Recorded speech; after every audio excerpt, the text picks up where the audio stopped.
So let's talk about that because I don't know. I've done a lot of stories on people who have done a lot of time, and I've encountered all sorts of really off the beaten path type of experiences that they've shared from their prison experiences. Nothing remotely comes close to the things that you had achieved from inside that condition from inside that prison. I mean, I understand it was a minimum or medium, right? A medium Medium. that you had gone to, right? Um, so sometime after you arrived at Nevada State Prison, you are said to have spent as many as 10 hours a day on the telephone, calling lawyers and reporters and essentially tracking down famous athletes and somehow befriending them.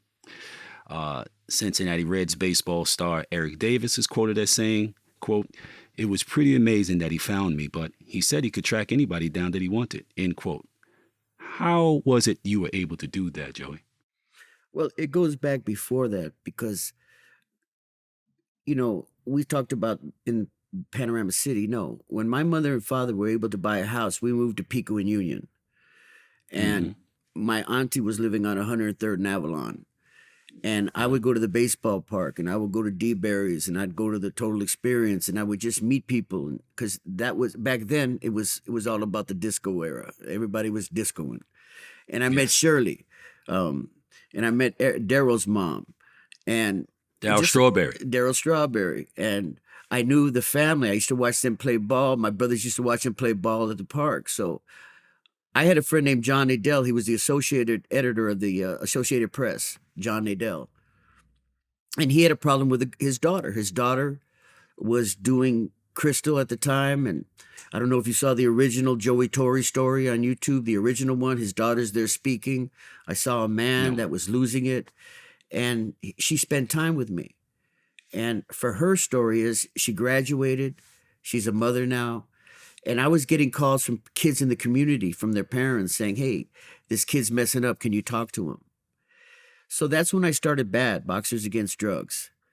I remembered my relationship with Mr. Ali. I called Abu Mahdi from Nation of Islam in San Diego. He brought Ali into the facility. And that's where it started for me. It started for me where I said, "Hey, let me get a hold of Daryl." I remember Reginald Young from UNLV. He represents Eric Davis, his cousin. I said, "Well, let me get a hold of him." His brother Keith, rest in peace, um, was in Pelican Bay with me. And that's Eric Davis's brother. So it wasn't that I just contacted strangers. I was contacting people from the hood that knew me, of me, and I knew of them. And So Eric came. Eric introduced me to Dion. I would call this the Deion Sanders. Sanders. I would call, like Eric would say, "Hey, tell Dion his leathers are ready." So I had a listing of all the hotels that all the teams stayed at. And in the morning, I would call the hotel via three-way in my office. And I would call up and say, I'd ask for Superman because Dion checked in under Superman. And I'd say, "Hey," Eric said, "Oh, you're the boy that That's did, I go, "Hey," he said, "How could I help you?" He would sign some twos for me. I'd put them on jerseys, sell the jerseys. So I just started, like, during spring training, my friend Jeff Bagwell, another great guy, Jeff Houston Astros. Jeff said, "Hey, I hit a single at the spring training, and Paul Molitor, the first baseman, we were talking about you." And I was like, wow, here I'm in prison doing life, and I have these athletes, helping me. So we would superstar do athletes at card that. deals. I would do baseball card shows. I would do autograph sessions, and I'd receive a 10% finder's fee. And they come to the Mm, prison and visit me. They speak to children for me. It was all about the kids. It's been all about the kids since that officer was raped. It's all about the mm, kids today for me. But pivotal, back then, when pivotal. I started BAD, and like you asked me how, no, I'd call Eric wherever he was because he would tell me when he was with the Reds, I'd call the house and there'd be Barry Larkin, his mother be cooking, and I'd feel like I was there with them, not sitting in prison doing life. So I hope that Right, answered your question, right, but right. So you also called baseball Hall of Famer Paul Molitor, yeah, who was in Chicago at a hotel on a road trip. Now this yeah, is before like heavy cell phones and all that kind of stuff, right? Like cell phones were basically not even really a thing. No. most part. It was beepers And then. you found him Beepers. at the Chicago hotel. He was on a road trip, which is kind Uh-huh. of random, right? And later he would credit you, his Hall of Famer, baseball Hall of Fame. He would credit you with helping him from prison to come out of a hitting slump. Nah, it goes, Like, no, no, no. That ain't. nope. No. What happened was I had a friend named Scott Cooper. He was the third baseman for the Boston Red Sox. Hmm. And my other friend at that time, who I was on the phone with on a daily basis, was Mo Vaughn, who played for the Red Sox. And he would say, hey, your boy Paul's doing a whole lot of cocaine. So what I did was I called and I said, put yourself in the bathroom. He goes, what? I go, put yourself in the bathroom. He goes, okay, I'm in the bathroom. I said, now shut the door. Oh, I go, dude, I've been in there for 30 years. You're going to the Hall of Fame. You're 100 hits away from the Hall of Fame. What the fuck are you doing cocaine, man? And that's how yeah. he got out of the batting slump. Well, I mean, Yeah, yeah, there's a little bit more yeah. to it. I mean that actually that does do what it did, right? You introduced a little logic and critical thinking into his process, and that obviously that makes a big difference. Well, You hey, know, brother, it's because it's what happened with me. When you're right? 16 years old, you're a two-time golden champion, the ABF welterweight champ. I thought I walked on water. And it took me to fuck a whole great career up Right. to be sitting with you in my 60s with nothing but SSI in a Section 8 house to sit here and say, don't do it. Right. So, yeah, bro. Yeah, I can dig it. Somehow you were able to also reach former welterweight champion Carlos Palomino, Love it. although the number at his home in Topanga Canyon, California, was unlisted. He said when you told him that you were calling him from prison, he asked you, how did you get his number? And you simply responded, I got ways. Did these people ever act as though like that they were kind of creeped out? No, because you have to understand, you know that. But years earlier, when I was an amateur and Carlos was the announcer at the Olympic Auditorium, I used to tell him, you're next. I want you. And so we always had a playful, I'm going to get you sucker thing. And what I did was I'll reveal it 40 years later. I had a friend that was the director of the Associated Press, and he Ah, had every phone number for every athlete. I knew there had to be a plug. So that's how I I would do it. knew But it. You're yeah, but doing I too could, much. I knew there had to be a plug. that's how I did it.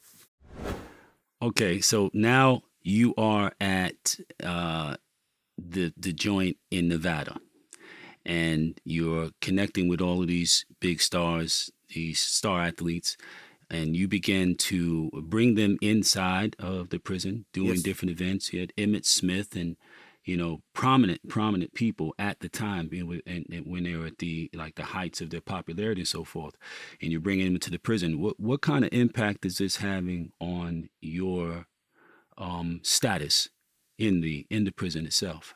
It was, for me, it was nothing but love because, it was like every Christmas I would have the players help me do memorabilia, and I would go to the foster home and bring 15 foster kids into the prison visiting with 15 bicycles and backpacks.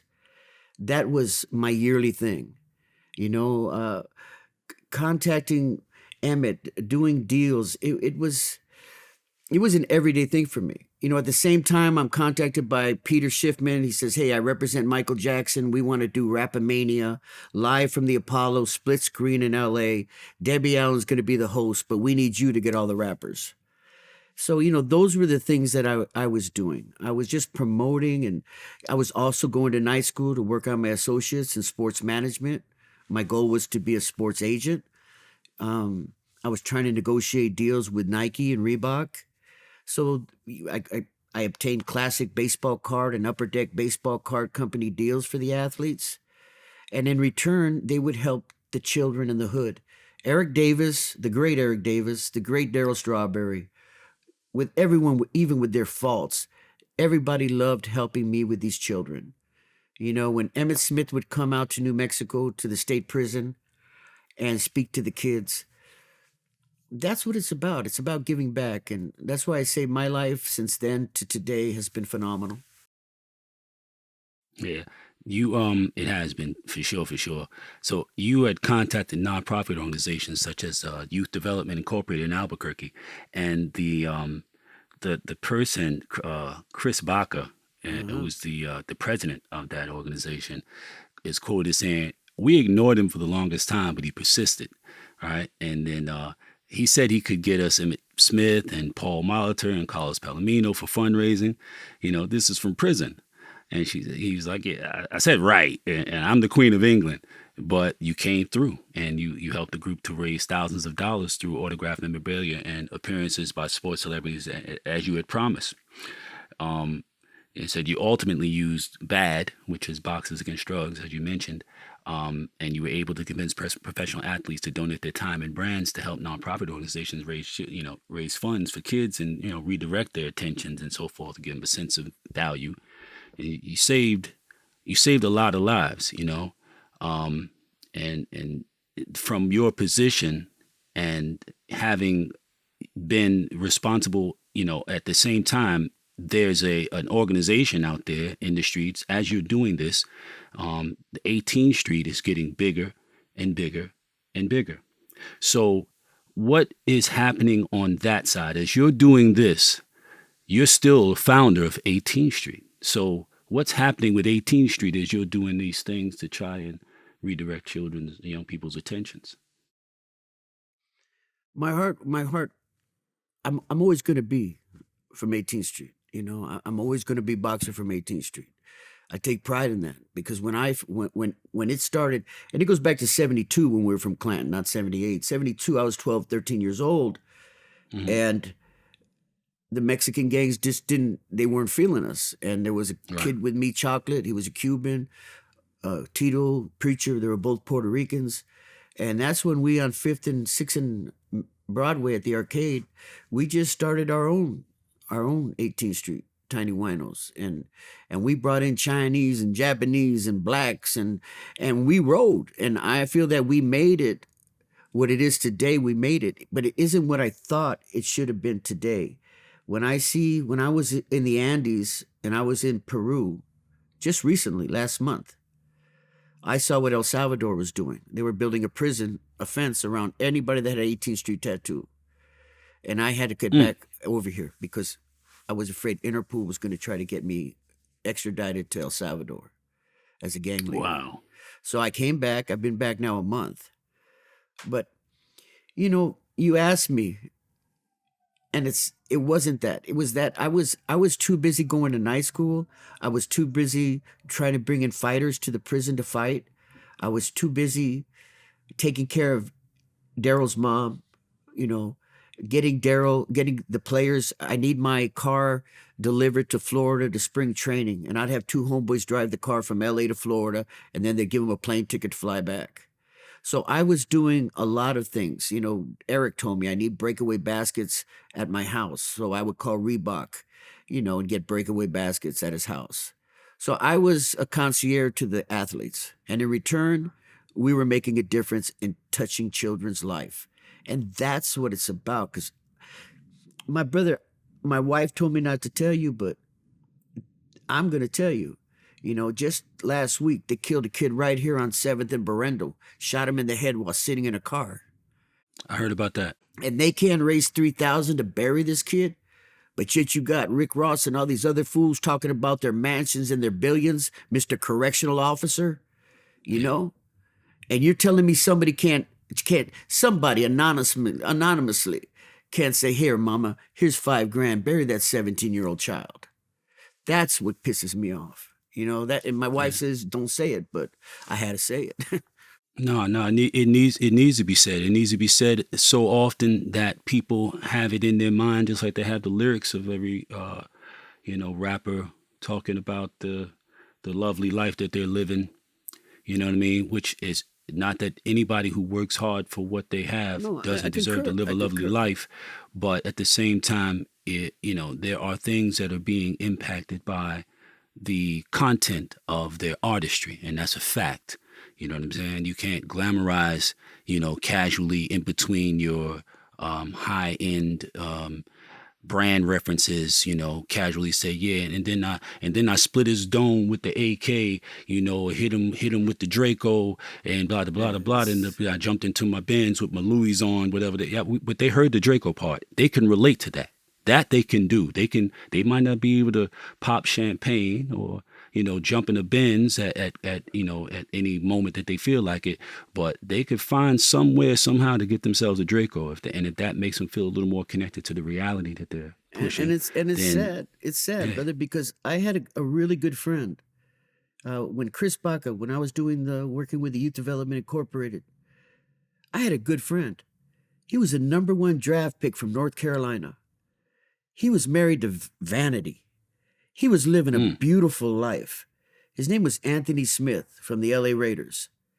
And he's on death row. He killed three people. mm, And you would have never expected it from Anthony. He was going to all the fundraisers for the kids, but he was a North Carolina boy that got brainwashed from LA, from the hood. And he went out and did some mass murders. And it's so sad, because I looked up to Anthony. I thought Anthony was the best thing since peanut butter. And now he's right. sitting in the pen doing life.